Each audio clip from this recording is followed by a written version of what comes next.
Hey guys இன்னைக்கு எங்கே கிளம்பிட்டோம்னா நம்ம பவானிக்கு பக்கத்தில் மேட்டூர் போகிற ரோட்டில் ஒரு ஊராட்சி கொட்டமலைன்னு சொல்லிட்டு ஒரு மலை வந்து இருக்குதுங்க. இந்த மலைக்கு நானேங்கமாவும் போகணும்னு சொல்லிட்டு ரொம்ப நாளாக யோசிச்சுக்கிட்டே இருந்தோம். அது இன்னைக்கு தான் எங்களுக்கு டைம் கிடைச்சிது. சரி போகலான்னு சொல்லிட்டு நாங்களும் வண்டி எடுத்துகிட்டு கிளம்பி ஒரு 20 மினிட்ஸில் நாங்களும் மேட்டூர் போகிற ரோட்டை வந்து ரீச் ஆகிட்டோம். மேட்டூர் போகிற ரோட்லேருந்து ஒரு 200 மீட்டர் போனோடனே நம்மளுக்கு ஜீவா நகர்னு சொல்லிட்டு ஒரு ஊர் வந்து வருங்க. அந்த இடத்துல தான் ஊராட்சி கொட்டமலையானது வந்து அமைஞ்சிருக்கு.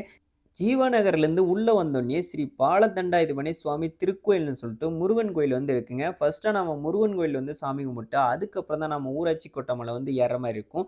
நாங்களும் ஃபர்ஸ்ட்டாக அப்படியே முருகன் கோயிலில் போயிட்டு ஃபர்ஸ்ட் என்ட்ரன்ஸில் நின்று சாமி எல்லாமே கும்பிட்டு முடிச்சுட்டு அப்புறம் ஃபர்ஸ்ட்டாக உள்ளே போகிறப்ப விநாயகர் வந்து வச்சுருந்தாங்க. விநாயகர் வந்து கும்பிட்டு முடிச்சுட்டு அதுக்கப்புறம் அப்படியே நாங்களும் உள்ளே வந்து போகலான்னு சொல்லிட்டு உள்ளே வந்து கோயிலுக்குள்ள வந்து என்ட்ராகரக்காரம் பண்ணோம். உள்ள கோயிலுக்குள்ள என்ட்ரானே நம்ம முருகன் சிலை வந்து வச்சுருந்தாங்க. அவரையும் பார்த்து நல்லா சாமி எல்லாமே கும்பிட்டு முடிச்சுட்டு அடுத்தா நம்ம ஊராட்சி கோட்டை மலை வந்து ஏறலான்னு சொல்லிட்டு நாங்களும் ஊராட்சி கோட்டை மலை இருக்க அந்த படிக்கட்டு இருக்க இடத்துக்கு வந்து நாங்களும் போயிட்டோம்.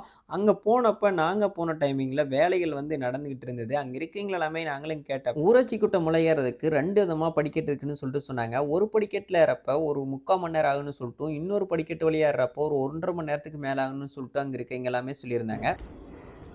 இன்னொரு தடம் இருக்குதாண்ணா? இன்னொரு தடம் அங்கே இருக்குது. அது என்ன வண்டி ஏறுறதா? இல்லை அது படிக்கட்டே. ஆமாம் பழைய காலத்து தடம் தாங்க ரொம்ப எரிஞ்சு வரும். காலத்து தடம் எல்லாம் மட்டும் போட்டுருவாங்க. லைட் போட்டு மட்டும் போட்டுவிட்டு படி கொஞ்சம் கொஞ்சமாக ரெடி பண்ணுறாங்க. நீங்கள் ஊராட்சி கோட்டை மலை போனீங்கன்னா இன்னொரு படிக்கட்டு வழியாக போவேனா இந்த படிக்கட்டு வழியாக போய் பாருங்கள். பார்க்குறக்கே இந்த இடம்லாம் சூப்பராக இருக்கும். அதுவும் இல்லாமல் இங்கே ஒரு நந்தவனம்னு சொல்லிட்டு ஒரு பிளேஸ் இருக்குது. அதை நான் லாஸ்ட்டாக வீடியோவில் காட்டுறேன். கைஸ் என்னை சுற்றியுமே பாறை தான்.